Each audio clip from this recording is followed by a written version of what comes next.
over the past week, I've played a lot of State of Decay 2, and I've played a lot of Nightmare Mode, and I've uploaded a lot of Nightmare Mode. On those videos, I've had like a lot of comments giving me like tips and tricks and little helpful hints and stuff. I've got criticism. I've got a lot of stuff going on, and I decided to pile up all of the information I was given into a lovely list, and I'm out of breath from coming down the stairs, so bear with me. Wow. So yeah, I've made a list of all the different things that like I've been told over the past week, because I wanted to share them with people. You know, I'm getting quite a few views, so it would be nice for people that don't look at the comments to, like, you know, they have access to all the tips that I've been told, and plus some of the things that I think could apply to somebody wanting to play Nightmare Zone.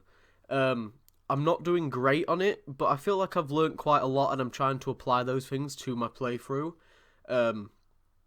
Even if some of the things on the list I don't do in my videos, it's usually because like I have my own playstyle, and some of these tips and tricks don't really apply to all playstyles. It's just sort of, you know, if you feel like it could apply to you, then you go ahead and use it. So we've got quite a few to go through. I'm just going to do this in like a podcast style. So we're going to kick it off with, there are not a lot of cars in Nightmare Zone, so treasure your bloody cars. If you're going to take a car, make sure that you've got spare fuel, spare repair kit. Like, everything takes a lot more damage in this game now that Nightmare Zone and Dread Zone are out, and cars get absolutely wrecked. Chances are you're going to destroy your car after walking through, that rhymed, after driving through like 3 or 4 hordes in a row. That car is going to get fucked.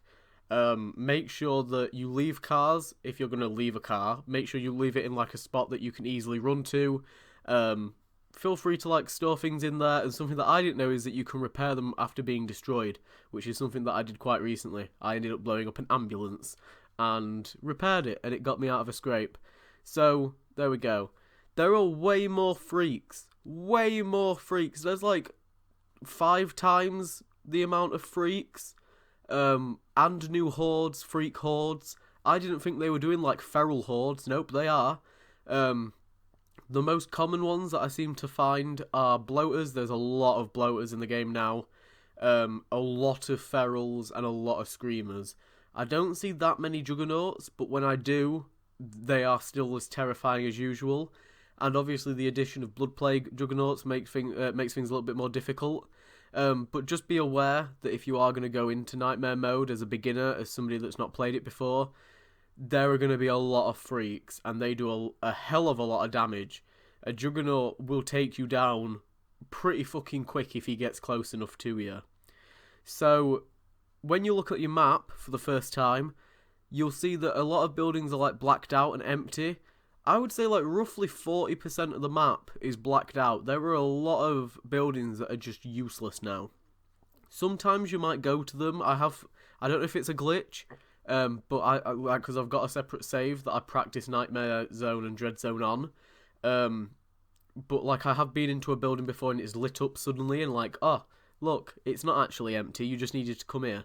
So I don't know if that's like a popular thing, but just be aware that whichever map you pick, make sure that you're picking one that you know there's a lot of buildings in the area, stuff like that. Like, always pick a map that you feel confident with, and make sure that you're prepared for there being a lot less resources, because there really are. There aren't as many mods, there aren't as many rucksacks. Like, it's mad. My phone's gone off. It's completely mad, like, how little supplies there are. First time around, playing it is always tough. I've died plenty of times, lost a lot of survivors, and like sometimes I don't even get a survivor back to the base to like save them. They just get killed on the way back. So I want to say that like if you're a YouTuber playing it, or if you're playing it in like you're doing co-op and stuff, and you're playing with somebody that's better than you, and they're like, oh my god, I can't believe you've died, or somebody comments it or whatever, it's perfectly normal. It's completely normal, and don't feel shitty and like you can't play it if you do die or you do lose somebody, because I've been through like 5 or 6 survivors so far, and I've survived 5 days, and I'm down to like 3 or 4 people on my current playthrough. It is insane how quickly people are dying, But the game is quite generous with just throwing some survivors at you, and sometimes you'll go through phases where, oh look, you've picked somebody up, and oh look, you've picked somebody up, and oh look, you've picked somebody up, and suddenly you've got 6 people that you can mess around with and play with, and then you can, like, you know, you can just exploit it and, you know, send people out on, like, death runs and stuff, which we'll get on to. Make sure that you develop a playstyle that you like. So, if you're a builder, that's fine. You can bring your building into it. I've been doing it. You just need to sort of prioritize and, like, stick to a certain, like, path, I guess. Like, don't try and build everything. Don't try and do everything. Don't try and save everybody. You sort of just have to, like, okay, we're going through a depressing point in the game. That's fine, because I know where there's some supplies to build something new and increase morale, or something like that. You kind of got to get used to not doing everything. Get used to doing, like, stealth. Get used to not always using cars. Get used to legging it up and down a street and, like, having max cardio and stuff. Maybe carrying, like, ultralight backpacks, or only, like, I don't know, you could become a trader or something. I'm sure that, like, the different play styles that are in the base game can be brought over. You've just got to be clever about it. For example, I'm a builder. I'm trying my best to bring over my building sort of side from my first playthrough over into this. And I'm sort of getting there. I'm sort of, like, figuring things out and stuff. Don't rush. Don't rush. It's fine to play the game a lot. Feel free to play the game a lot. I've played the game a fuck ton over the past week, but just don't rush to, like, go across the map, or, like, oh look, you've got a car, you've got some spare fuel, you've got a repair kit, oh, well, we'll just do a leg across the map and it'll be fine. It will fuck you up. Like, the best way to do this, at least from what I've seen, is to sort of slowly work your way through the map. Clear it out street by street, house by house, get everything. Because you've got plenty of storage to store weapons, to store guns, to store items and mods and things like that, and magazines and whatever else you pick up. It's the rucksacks and materials that mess you up. So if you've got too many rucksacks to begin with, it's like, okay, you've got loads of supplies, but you've got no weapons. Or, okay, you've got loads of supplies, but you've got no mods. Or something like that. If you clear everything out bit by bit, you'll stockpile everything, or at least that's what I've found. If you go into a map that you already know quite well, and you're like, oh, well, I know that there's going to be materials there because it's not blacked out and it's not that far away. I also know that there's going to be medicine over at that clinic, so I'll just travel over there whenever I want and get some medicine. Things change, and, like, sometimes it won't be there, so, like, you can't really play it safe. But at the same time, you can't just be like, oh, well, if I need to, I can just rush over to the other side of the map and not get mauled by ferals, and everything will be fine. Just take time. Take people with you. Taking people with you is, like, one of the most important things, because I'm trying my best to do it, and it doesn't really matter if you haven't got that many people. I would say if you've got 3 or 4 people, you can risk taking one with you if they're on good health. But you can switch between characters and manage inventories, which I don't know if that's always been a thing in this game. I don't feel like it has. But as soon as they've put that in, that's, like, made things 1,000 times easier. Plus, you can give rucksacks to them. So you're effectively getting double the supplies if you take somebody with you. So if you're low on food and you do know that, oh, there's a food stand over there, I can go over there and salvage some food from it, but if it's got 2 rucksacks, I'm a little bit fucked because I'm not taking a car. You can take somebody with you. And followers a lot of the time don't produce that much sound. Make sure that you don't give your follower a gun, because they will start popping off. But yeah, there's a couple of linked things, I guess. My personal recommendation is to focus on food and medicine more than anything else, especially medicine. They seem to be the things that I run out of the most. Pardon me. But yeah, food and medicine, food especially, is one of those things that I was like, yeah, it's fine, I've got plenty of it. And then, literally 2 in-game days later, I'm out of food, because survivors consume food so quickly in State of Decay. Like, when you're in just standard mode, you don't really realise it. And then you move into Nightmare, and you're like, holy shit, there's not that many rucksacks. What the fuck do I do? You can trade with enclaves. That's one of the things you can do. So if you are taking out houses, house by house, picking up all the little items that you might not use yet, or you're like saving for like later in the game, or you're finding luxuries and stuff, trade them with enclaves. If there's an enclave that is going to provide a good benefit further down the line, like you've got a car doctors or plague researchers or the zombie killers or whatever, and they've got like a gimmick to them, the best bet is to leave them there and use them. You can use enclaves so freaking well, and I'm trying my best to do it. Usually if it's just a normal enclave and it's like, oh, well, we'll provide you with parts every so often, I'm like, jog on. I don't care. I'll take one of yours, the rest of you can fuck off. If it's somebody that's going to actually provide support for you, and it's like, oh, well, we'll sell you fuel, like really, really cheap fuel, or, we specialise in weapons and stuff, like, chances are you want to keep them. And I would also recommend not building your base, but choosing a base quite close to enclaves, and also outposts, which we'll get onto, but sort of arrange them in a way that means you can control the area, you can mix it in with the enclaves that are already there. You just have more, like, a lack of stress, I guess. What is next? Choose a good base. Yep, we've been there. Outposts. Outposts, oh my god. I wish that I had, I never really used outposts in the standard mode other than to get power and to get water. I didn't see the point in, having a supply of something because there were so many rucksacks on the map. Oh god, I was wrong. I needed nightmare mode outposts so badly.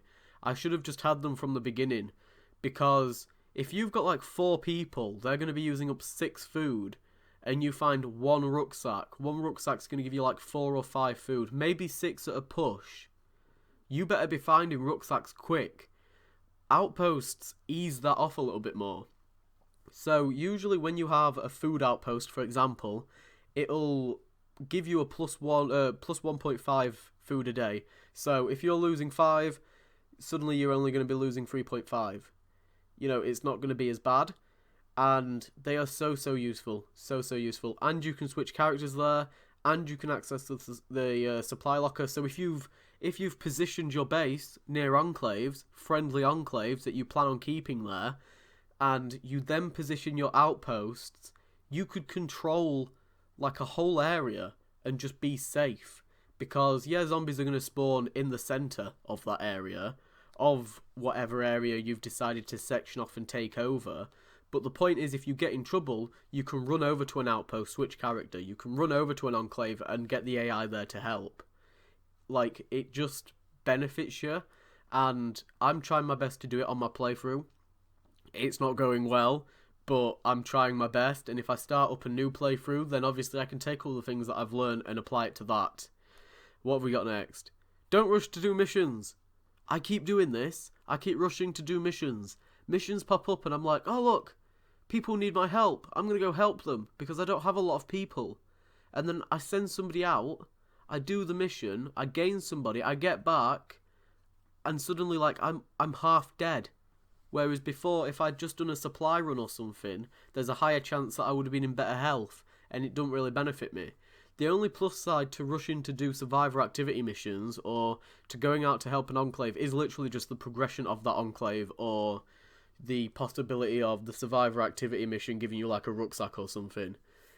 Other than that, if you're just rushing to recruit people, it's not going to be that beneficial. It seems to be... I can't do it, personally. I can't really apply it to how I play. I love recruiting people and the idea of having this big community. So it's kind of just embedded in my head from playing State of Decay 1 on breakdown mode and just recruiting 15 people and looking after them. That's embedded in my head, and I'm I want to do that. That is how I play. Let me do that. But it really... It harkens back to the don't rush. It just doesn't benefit you to recruit loads of people all at once, especially if you don't know their skills, if they've not got anything on them that's beneficial, you haven't got your base set up, you're not in good health, because you're basically just trading the person you're playing as for the person you're recruiting. You might not even get the people back, to the base in time before they die. it doesn't help at all. The only benefit to doing the missions is if you want to do the legacy thing, you need influence, or they set up really, really, really good enclaves. I need a drink of water, so you're going to have to bear with me a second. You're just as polite as I can make it.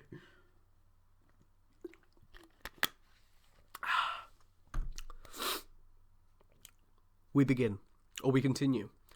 Always have Blood Plague handy. I almost made this mistake. I almost made this mistake. I managed to get Blood Plague just in time. Spoilers, but we're not gonna go in depth about it. But always have at least one. Always, because Blood Plague, as soon as you get infected, you've got 10 bloody minutes, and that shit goes down quickly. Like, I had... oh god, a cough. I had a situation where somebody had Blood Plague, and it was going down, like, rapidly because I was getting attacked and shit, to the point where, fuck, it's too late. Like, I can't even think about it because I'm already dead. If you're carrying Blood Plague, or you've got a supply of Blood Plague, then it's okay. It's kind of like, oh, well, I had a supply. At least I had a supply. If I've died, it's kind of more because I need to improve how I play that way. Always at least have it there. Don't give it up. For God's sake, don't, like, play without it or whatever. It is one of the most important aspects of the game, especially with Blood Plague notes, because they are horrible now. Search car boots. Cars that are out of fuel that you'd be able to drive in game, feel free to search them. They've usually got fuel in the back of a repair kit. That's somebody commented that.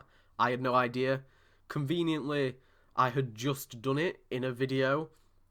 I had just found something in the boot of a car, and I was like, oh, I forgot that you can find things in the backs of here. And then somebody commented afterwards. I was like, I was right, you can. So make sure you're searching car boots or car trunks or whatever, wherever you call them, wherever. Sacrifice shit followers. Send followers that you don't want out on missions. Save the followers that you like so that they stay in good health, so that when you actually need them, you can use them. If you've got a group of 6 people or 7 people, 3 of those people have really, really great skills and 4 of them you've only just recruited, use the 4 people. It's one of those that you would probably do in the standard mode as well, but it makes sense to do it in nightmare mode more. Like, send out your peons, or whatever you want to call them, your pawns, your lemmings. Just send them out to, like, do missions and stuff. Like, play as them instead, because if you've improved the way that you've played, then they'll level up, and they'll upgrade, and they'll be as good as the other people. If you're still learning how to play the game, or you're having some bad luck, it doesn't matter, because that's somebody that you've only just gained. You don't need to worry about them that much. So just sacrifice followers that you don't feel like you need.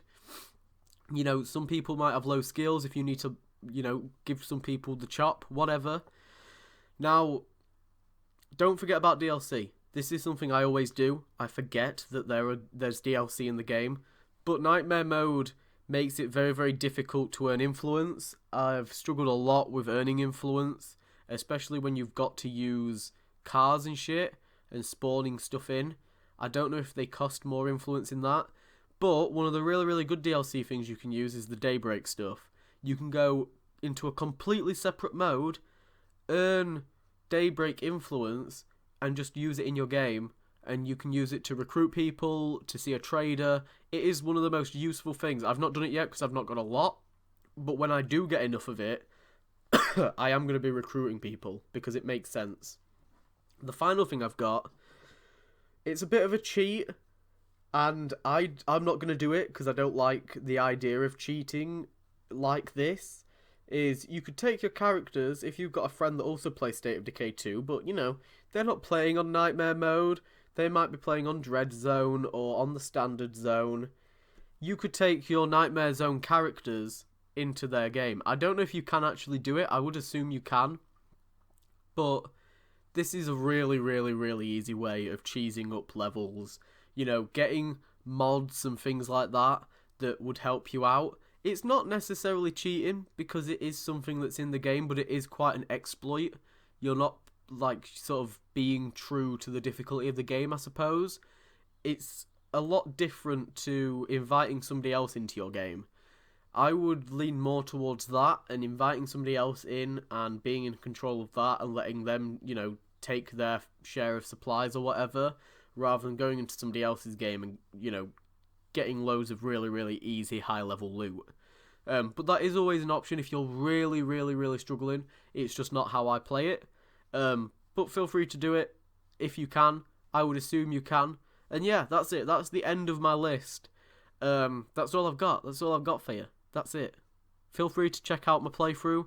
Sorry that I coughed and that this is really, really low quality and it's just my voice over gameplay. But I'm not there with editing yet, so bear with me. But yeah, I hope you've enjoyed it. I hope you've learnt something. If you have tips and tricks, comment them down below. Only if you've played Nightmare Zone. There seems to be some people that have watched people play Nightmare Zone and suddenly they feel like they know how to play it. It is such a different game to the base game. Base game State of Decay 2 and base game State of Decay 1 is so easy. But this is like being on level 6 breakdown. It is really, really tough. I've had so many people say to me, get in the car, get in the car. It's become like a meme now for me. I love taking the piss out of it. It's like if you're watching my videos, you can see that there aren't any cars. You can see that I haven't got mod supplies. You can see I haven't got influence. It seems to be people that, haven't really experienced it themselves or are playing on a lower difficulty or something, or they've been playing it a lot more and they've had better luck. Just be nice. Just be nice to people that are playing it. And if you've got some criticism or some sort of suggestion or something, feel free to comment it. I tend to weed out the dicks. And that is going to be on a t-shirt. If I ever get 1,000 subscribers, it is going to be weed out the dicks. See you later.